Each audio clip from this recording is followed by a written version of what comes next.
Special Forces, the phrase people throw around whenever an elite soldier shows up in a movie. In Hollywood, the generic special ops guy kicks down doors, speaks fluent Arabic, scuba dives out of a torpedo tube, and lands a 2-mile sniper shot all in the same afternoon. In the real military, that soldier does not exist. Special operations is not a single job.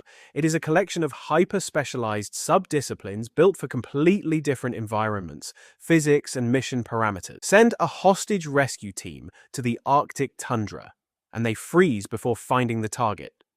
Send deep recon operators to breach a commercial airliner in 30 seconds, and the hostages end up dead. Every unit is engineered to solve one specific operational nightmare. From deep jungle trackers and combat divers to covert Tier 1 hunters and psychological warfare specialists, here is every type of Special Forces unit explained. Direct action. The breach, the flashbang, and the double tap. Direct action units are built for short-duration, high-intensity raids. They arrive by helicopter, violently breach a compound, eliminate or capture a high-value target, grab intelligence, and extract before enemy reinforcements can mobilize. Because speed is their primary armor, direct action operators train room clearing and CQB mechanics until weapon manipulation becomes pure muscle memory. Every corner and doorway is cleared in split seconds. The brutal reality.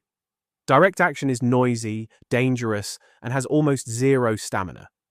Once shooting starts, the clock ticks. Premier examples: US Army Delta Force, Navy SEAL Team 6, and the British SAS Sabre squadrons. The shock and awe specialists who live and die by violent entry. Hostage rescue, where a single missed millimeter means innocent people die. Counter-terrorism hostage rescue teams operate under strict police-style mandate. Absolute precision. Whether a hijacked airliner, a besieged embassy, or a fortified bank vault with dozens of hostages. Their advantage is unmatched surgical accuracy. Operators train for instantaneous incapacitation shots to the brain stem to prevent a terrorist from triggering a suicide vest or killing hostages. The trade-off is hyper-specialization, requiring massive logistical support. Famous units: France's GIGN, Germany's GSG-9, the FBI Hostage Rescue Team, and Israel's Yamam. The ice-cold professionals called only when diplomacy has completely collapsed. Special reconnaissance. The operators whose greatest success is never firing a single round. Long before airstrikes fall or assault teams kick doors, special recon units insert deep into hostile territory. They operate in tiny 4 to 6 man teams, moving entirely undetected miles behind enemy line. Their greatest strength is invisibility and patience. A special recon team digs a subsurface hide site in freezing mud, conceals it with vegetation, and lies completely motionless for 5 straight days, transmitting encrypted telemetry back to command. Here is the myth to kill. If a special recon team has to fire their rifles, the mission has failed. Examples: British Special Reconnaissance Regiment, Australian SASR Recon Patrols, and US Marine LRRP units. The patient shadows who see everything and leave nothing behind. Combat divers. The coldest, most claustrophobic infiltration on Earth. Maritime SOF exploit the reality that sentries rarely look down into dark water. Using closed-circuit rebreathers that emit zero bubbles, combat divers swim miles through freezing pitch-black harbors navigated purely by compass and depth gauge. Their core missions: underwater sabotage, planting limpet mines on warship hulls, surveying defended beaches before amphibious landings, and emerging from the surf to strike coastal radar sites. The physics trade-off is brutal. Water drains body heat 25 times faster than air. Once they crawl out of the surf, they still have to conduct a full infantry assault. Legendary units: British SBS, US Navy SEALs, Italy's Komsubin, and Israel's Shayatet 13. The silent predators who turn ocean water into an infiltration highway. Unconventional warfare. Winning wars by training other people to fight. Instead of sending 50,000 soldiers to occupy a country, a single 12-man team parachutes in secretly to train, arm, lead, and coordinate local resistance fighters.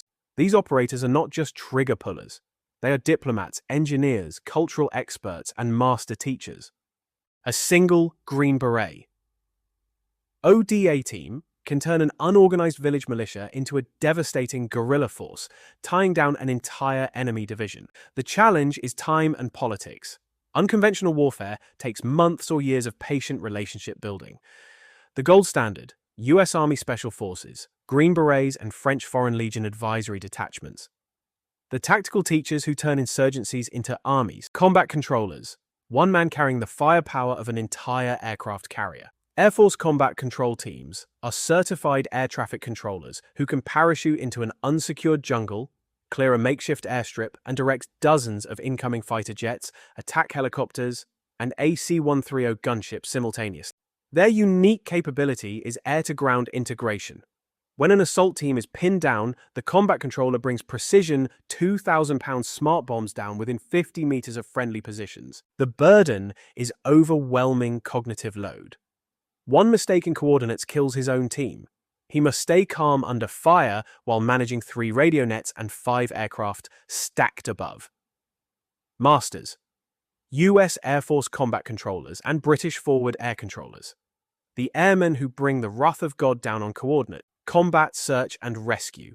The specialists with the most noble motto in warfare: that others may live. When a fighter pilot is shot down or a special forces patrol is surrounded, CSAR teams fast rope directly into burning crash sites, extract trapped aircrew from crushed cockpits, and perform life-saving trauma surgery under direct fire. Their primary edge is medical capability. Many CSAR operators are registered paramedics capable of performing blood transfusions, emergency tracheotomies, and surgical chest tubes inside a rocking helicopter flying through anti-aircraft fire. The downside is extreme vulnerability. A CSAR helicopter hovering over a crash site is a slow-moving target for enemy RPGs. The undisputed kings are US Air Force pararescue jumpers, the PJs, the elite guardians who walk straight into the kill zone to bring everyone home. We have covered 7 foundational special forces roles, from direct action door kickers to deep sea combat divers. Which of these disciplines requires the most mental resilience? 5 days motionless in a recon hide site, or swimming miles underwater in total darkness? Drop your thoughts in the comments, hit subscribe, and let's get into the extreme environment and covert units. Mountain warfare units, fighting 2 enemies at once: the hostile army and gravity itself. Operating at altitudes exceeding 10,000 feet, these units scale vertical cliffs, navigate avalanche zones, and deploy mortar systems on snow-covered ridgelines.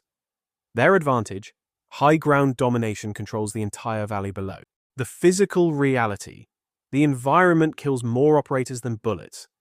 High-altitude pulmonary edema, extreme frostbite, and sudden blizzards make basic survival an everyday battle. Weapons jam from frozen lubricant. Notable units include the Italian Alpini Paracadutisti, Austria's Jagdkommando, the Indian High-Altitude Warfare School, and the French 27th Mountain Infantry Brigade. The vertical warriors who turn mountain ranges into fortresses. Jungle warfare, where the environment is designed to rot everything you own. Jungle Special Operations units operate in triple canopy rainforests, where visibility is limited to less than 5 meters. Electronic sensors fail, satellite radios struggle, and thermal optics get blinded by humid foliage. Their core strength is silent tracking and ambush survival. Operators read broken twigs, disturbed leaf litter, and animal behavior to track enemy guerrilla forces across swamps without making a sound. The trade-off is brutal physical degradation. Jungle rot, fungal infections, venomous snakes, leech infestations, and malaria break down the body within days. The most feared specialists: Brazil's CIGS, British SAS jungle cadres, and Philippine scout rangers. The ghosts of the canopy. Desert reconnaissance, surviving thousands of square miles of flat, exposed nothingness. Born from the legendary British long-range desert group in World War II. Modern desert SOF travel in heavily armed light strike vehicles across vast, waterless expanses, navigating sand dunes and salt flats hundreds of miles from friendly bases. Their tactical edge is unmatched mobility and heavy vehicular firepower.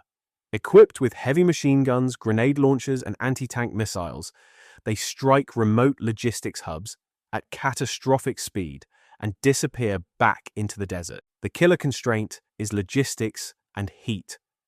Water consumption measured to the milliliter. Desert dust ruins engine filters, jams rifle bolts, and scores optic glass. A mechanical breakdown leaves the team completely exposed. Famous units, Australian CSR, French 13th Parachute Dragoon Regiment, and US Army SF Desert Teams, Arctic specialists. Thriving in temperatures that turn steel brittle and freeze human tissue in seconds. Operating in the polar circle and frozen tundra, these specialists master cross-country ski combat, snowmobile infiltration, and surviving -40 degrees. They construct thermal snow shelters and navigate featureless whiteout blizzards. They camouflage so thoroughly that a ski patrol can pass within 3 feet of a buried sentry without noticing. The brutal challenge is pure physics. Plastic gun components shatter in extreme cold. Battery life drops 80% and sweat freezes solid the moment an operator stops moving. Premier units: Norway's Marine Jägerkommando and FSK, Denmark's Serious Dog Sled Patrol, and Canada's JTF2, the ice specialists who fight where equipment freezes over. Visit, board, search, and seizure. The high-risk art of dynamic maritime assault. Taking down a moving container ship is one of the most mechanically dangerous operations in warfare. VBSS teams climb 15-meter caving ladders up a slick hull while the ship maneuvers, or fast rope directly from hovering helicopters onto crowded container decks. Their advantage is mastery of three-dimensional, tight-space, close-quarters combat. A modern cargo ship is an industrial maze of tight corridors, vertical ladders, watertight bulkheads, and toxic engine rooms requiring specialized breaching equipment. The danger is absolute. One slip means falling onto a steel deck or being sucked under spinning propellers in dark water. Elite teams: French Commandos Marine, US Marine Raider VBSS teams, and Royal Navy 42 Commando. The tactical pirates who take back the high seas. Personal security detachments: elite warriors working in reverse. While most special forces train to aggressively attack the enemy, close protection operators form a human shield around high-value targets, commanding generals, intelligence chiefs, heads of state, inside active war zones. Their specialty is defensive driving, tactical motorcade maneuvers, immediate extraction under ambush, and close-range defensive pistol combat. If a motorcade is struck by an IED, their job is not to win the firefight. It is to extract immediately. The trade-off is high psychological stress without the initiative. The defensive team must be alert 100% of the time, while the enemy only has to choose the perfect moment once. Units: British SF, Close Protection Unit, Russian FSB Alpha, and US Secret Service CAT.